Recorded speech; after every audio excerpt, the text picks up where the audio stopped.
Welcome to Pioneer Mindset, a place where we challenge our mindset and address the discomfort in both business and life by finding clarity resulting in bold conviction. I'm your host, Garrett Ruskamp, fifth generation farmer, husband, and father from rural Nebraska. Whether you're navigating frustration from past decisions or worry about the uncertainty you face today in your business, we're going to learn from our struggles and take on new challenges with a resilient mindset. Join me as I share my journey of struggles I've faced in agriculture as a farmer and family man. I'm ready to dive into honest conversations to tackle the mindsets surrounding key issues that rural ag business owners face that will ultimately help you gain control, leading to a profitable and sustainable business. Let's adapt to Pioneer Mindset and get to it.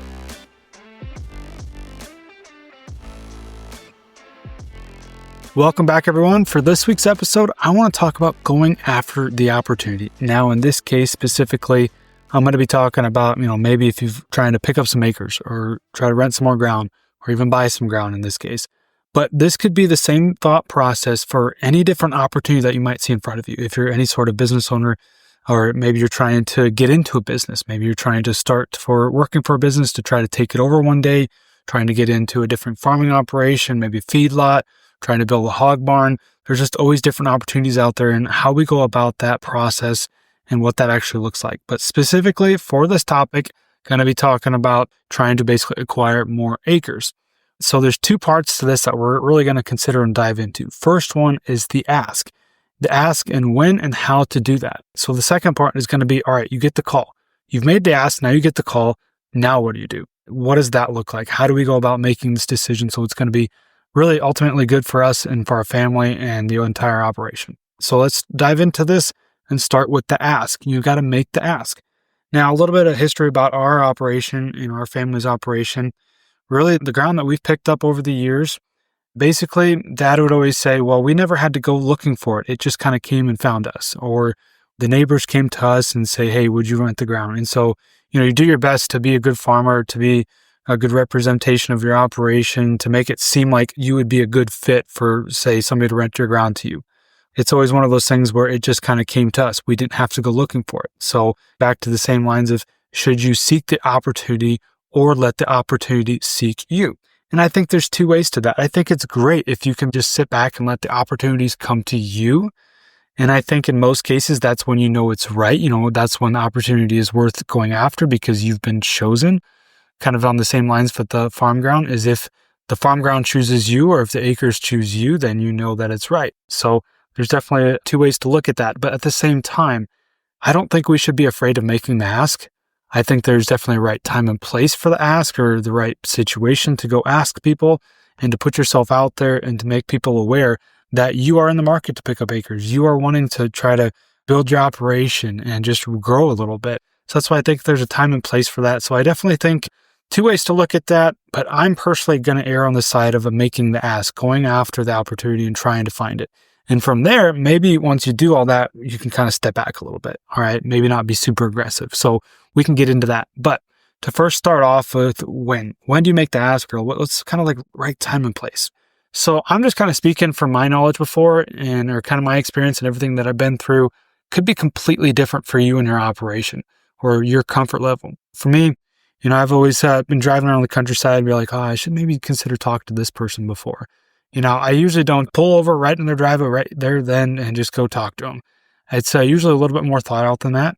Now, I think when it comes to the right time and place, I don't think there's ever a perfect time, but there are probably some wrong times. And there are definitely some wrong places, in my opinion. So you've always heard of the situation to where somebody passes away, or maybe the husband passes away, and you go talk to the widow at the funeral or at the visitation and through the line, like, hey, by the way, can I rent your ground? That's definitely the wrong time and place. All right. So I definitely think you need to be a little bit more considerate about that. And I think that's pretty basic knowledge. But like I said, I've been in different situations to where I've driven by and I'm like, today doesn't feel right. Or I've got a deadline. I need to go pick up the kids in about 45 minutes. And I know I can't squeeze this conversation in right now. I don't want to rush it. But at the same time, I don't think it's always a perfect time either.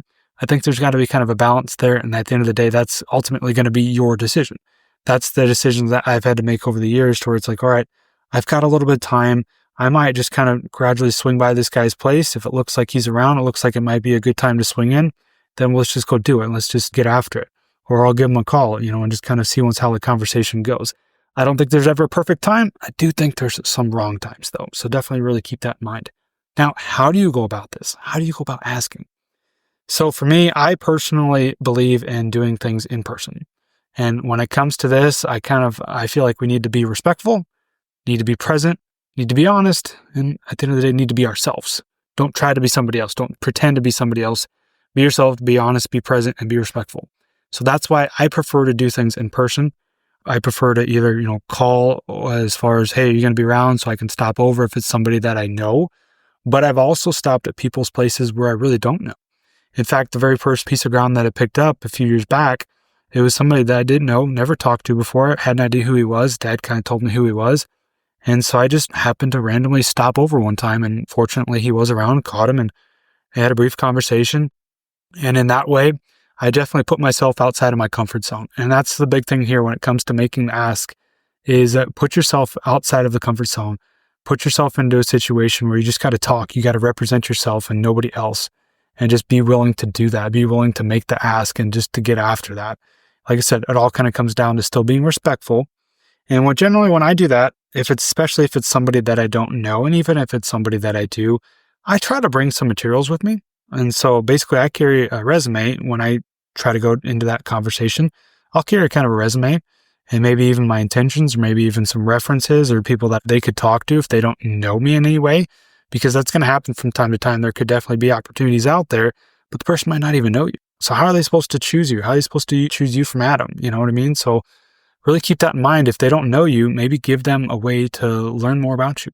So I've kind of got a resume built out from different things that I've done, different things I've done in the operation, basically where I went to school or different things like that. And it's a resume. I'm not applying for a job, but I am applying to let people know who I am. And it all kind of comes down to also selling yourself in a very humble way. I'll keep that in mind, is in a very humble way. We don't need to be boastful or bragging, but I think sell yourself, sell that you are going to be somebody that can really care for the land, be a good person to work with over the years if you're trying to build this up and build this relationship. And generally when I'm in this conversation, I'm talking about maybe going to have this conversation with somebody who is getting close to retiring, maybe not necessarily somebody that's a landlord of other acres that somebody else is already farming. So there's two different ways to go about that conversation. I generally don't like to try to approach people who are renting their ground out to somebody else already, because I don't want to be that guy that's trying to steal the ground. I'm definitely not that guy that's trying to go out there and bid other people up as well. So something to definitely keep in mind there. But in the same conversation, a little side note, and there's a lot of rabbit holes here I don't want to try to go down, but a side note is, we talk about this is going to be the great transfer of wealth, the great transfer of assets and land in the next 5, 10, 15 years. There's always going to be people that are looking to get out, and maybe they don't have an option. Maybe they don't know what they're going to do yet, or maybe they don't even have anybody that has approached them. All right. So we talk about there's different ways. We can always be driving past like, this just doesn't feel right today. This doesn't feel right. I'm not up to it. I don't want to put myself in an uncomfortable situation of going to make the ask. But at the same time, going back to the very first conversation I had with my landlord, when I first picked that up, went over to his house and said, hey, by the way, just out of curiosity, why did you choose me? And he said, well, at the end of the day, you asked for it. And so I think that's to where I'm trying to get here with this conversation is if we don't make that ask, there might be somebody out there that doesn't know that you're even in the market or doesn't know that you even exist. And from there, make the ask, then maybe step back and see once if that opportunity chooses you or if that opportunity seeks you out. So that's as far as making the ask. That's a good way that I've approached things in the past, and definitely one thing to really consider if you want to try to pick up acres or try to pursue that opportunity, whatever that looks like for you. All right, so let's keep this moving here. So you got the call. You made the ask. Now you got a call saying, hey, it's your time. You want a chance at this? You want an opportunity? What does this look like?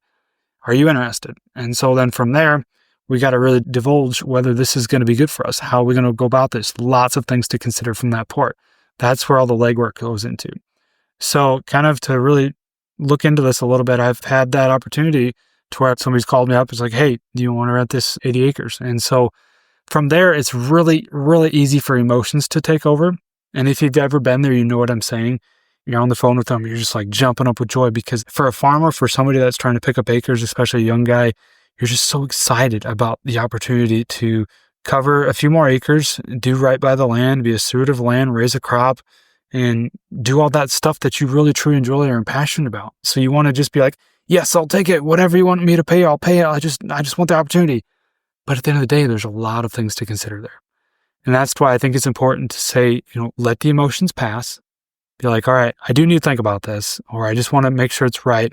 Maybe go through my numbers, give yourself that space to really step back and think, let the emotions pass. And after they do pass, get back to reality.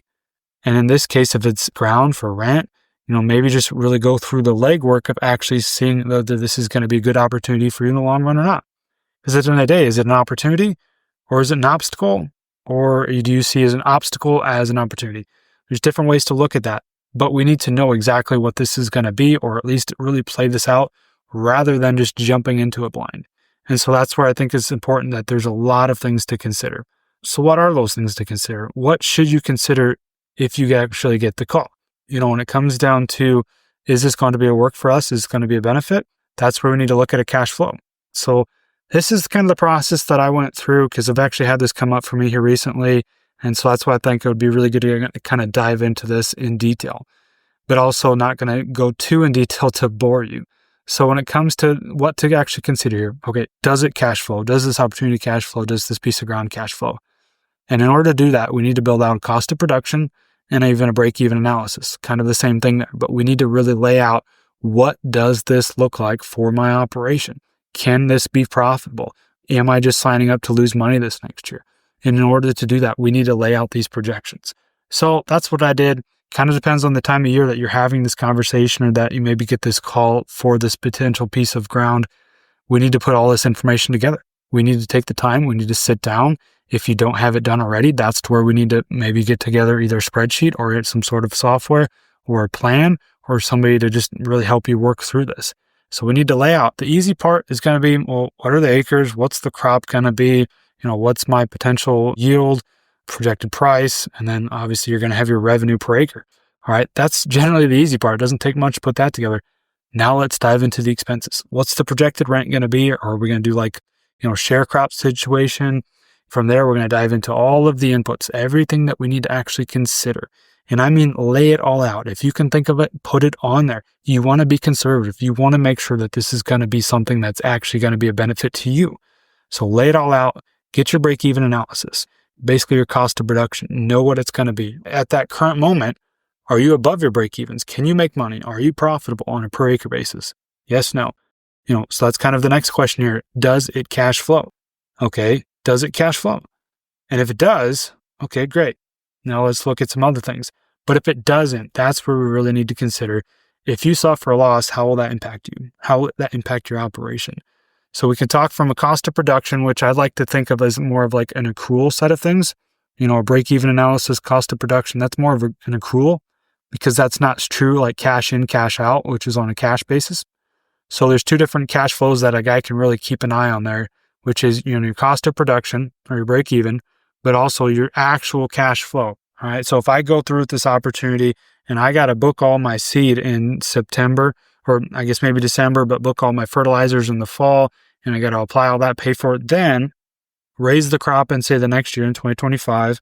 But then, I'm not going to sell it till, maybe the following spring, because that's how it works. I mean, we're talking like at least a 12-month minimum, if not closer to 18-month turnaround there.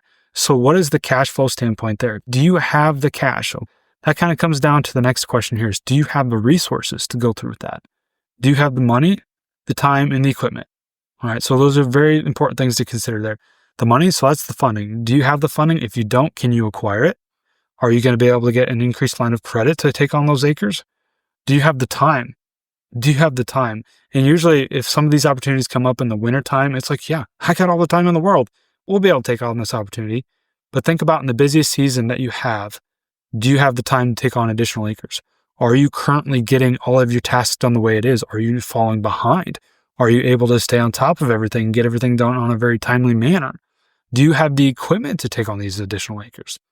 Now, all of this is going to be within context, okay? So are you picking up 80 acres? Are you picking 180 acres? Are you picking up 800 acres?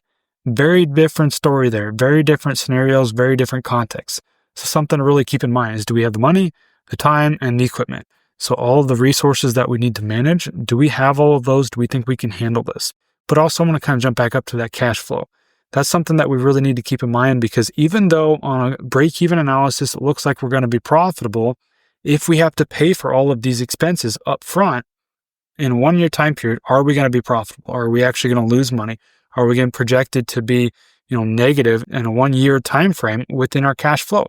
Because that's what's really going to be critical to keep an eye on, because if you don't have that cash to operate, even though from a break-even analysis and from an accrual standpoint, we're going to be profitable, we're going to make money.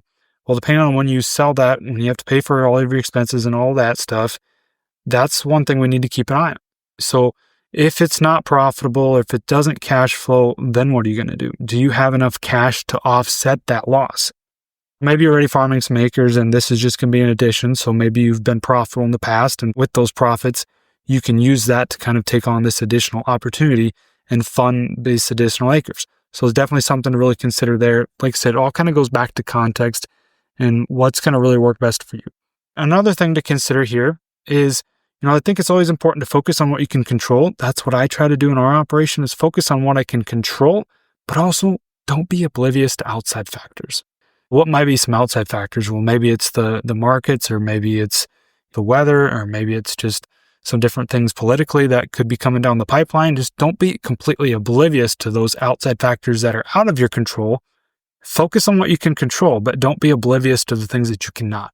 It's important to at least know what they are and try to mitigate those risks in any way. That all kind of comes down to knowing what your break-even analysis is. So even though, maybe your break-even is, right now you're projected to break even. So maybe you're an optimistic person. So from there, you think, if I'm projected to break even, but if the market goes up 15, 20 cents, maybe we can do some different things from a risk mitigation standpoint to really offset that. Know what you can control, focus on what you control, but be aware of those outside factors. Now, let's keep moving here. When it comes to the relationship, things to consider: the relationship with the person that you're going to be going into business with. Even if they're a landlord, you're going into business with them. You're paying them. In return, you get to take care of your land. Keep in mind what that relationship's like. Now, is that relationship going to be a net positive or a net negative? Will this relationship benefit you in the long run? Really, a couple things to consider there. Is this person that you're going to be working with, are they going to be very needy? Are they going to be just bothering you all the time? Are they going to be in your operation all the time, asking questions? Are they going to be somebody that's just kind of a pain in the neck, that's really just kind of a net negative? Or is it going to be a positive? It's somebody that could be maybe even a mentor you to really help you out. Maybe they're going to, during harvest, they're going to be retired, but they still want to kind of a part in the operation. So maybe they can help you drive truck. Or you're going to learn from them. Is this going to be kind of a 1-year commitment, or is this going to be for multiple years? Do they have additional acres that you could potentially pick up down the road? All things to consider when it comes to this relationship side of things. Is this going to be net positive or net negative for you? And even you, and just kind of protecting your mindset there, especially if they are maybe a very negative person themselves, their negative mindset. We need to just kind of realize what kind of attitude that person has and what it's going to be like working with them, because we are going into a working relationship with them if we decide to, say, rent their ground. Now, circling back to the projection side of things, but also pertaining to the relationship. Now, when it comes to this, kind of going back to, you get the call, you're super excited, you're just like, all right, whatever I got to pay for cash rent, let's just do this. I'm so excited. I just want to get after this. I don't care what I got to pay. I just want to capitalize on this opportunity. Thank you so much for calling. Click, phone call over. All right. So let's circle back to that and kind of go over, we do want to capitalize this opportunity. Land does not come up every day. Say you get the call, we still got to make sure that we're profitable. And if you're not currently profitable, if projections don't look good, if they're too tight right now, and I'm speaking from experience right now because we go into 2025, things look tight. Things don't look like there's just going to be money flowing out of our ears and have just plenty left over so we can afford to spend that extra $20, $30, $40 an acre on cash rent. Things look like they're going to be pretty tight from especially what I've run on our own operation. So from that, what can we do? Are you just going to lay down and take whatever they say? Or can you try to negotiate some terms? What are those terms? What does that look like? What options are out there? Well, could we do maybe a share crop instead of lease? What are the share crop arrangements? What are the percentages? What are they going to pay for versus what am I going to pay for? Lay it all out. Put together some different scenarios. See what the numbers actually look like. Put them down on paper so you can see them, but also they can see them as well. And then just go through all that. Look at it through different angles, different lenses, what's out there that they can maybe benefit from and you can benefit from as well. Say if you want to lower cash rent, maybe are you willing to offset something else? Maybe you can help them with something else. Maybe you can give them some time. Maybe you can help them with something on their farm or their operation. So different ways to look at that. But also the one thing to consider is maybe just printing out, you say things are tight. We all know things are tight in 2025. What does that mean? What does that actually mean? Maybe they don't know. Maybe they've never been one to actually look at the projections. The ground's paid for. They don't care. They know that they're making decent money because there's always plenty in the account, right? Maybe put together all of your cost of production, print it out on, say, a spreadsheet or a platform or whatever you're using, and just take that to them.